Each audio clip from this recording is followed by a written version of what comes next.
Guys, so naligo ako kahit hindi niyo naamoy, papabango pa nga kunyari. Joke lang. Share ko lang guys yung nabili naming cellphone sa owner.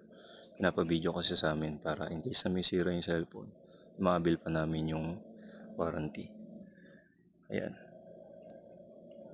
Tayo na yung mag-unbox nito guys. Gamit tayo na ito. Ganda to guys.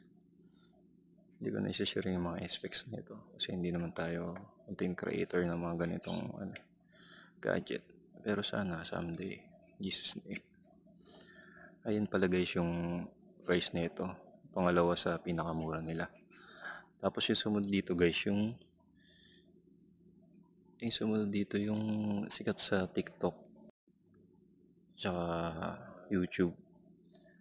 Yung ginagawa nila, binabato nila, nilalagay nila sa tubig na matagal, ginagawang chopping board, kung ano-ano pa yan.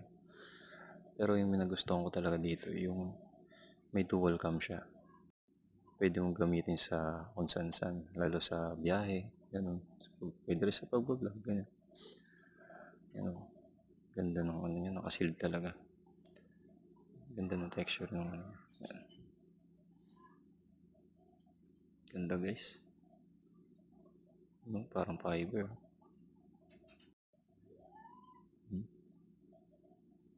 Matibay guys.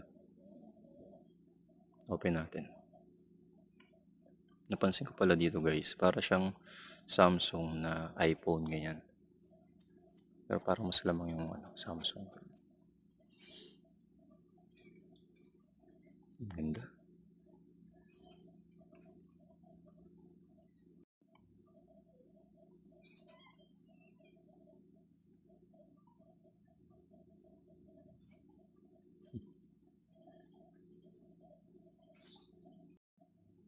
Yun no.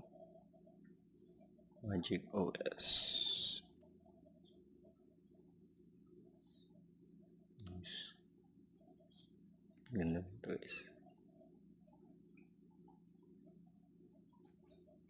Matibay.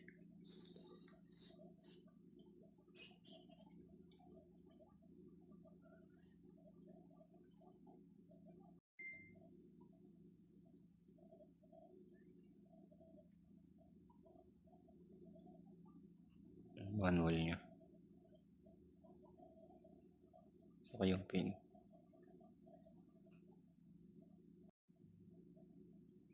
Yung jellies niya. Manipis lang siya guys, pero mukhang matibay naman.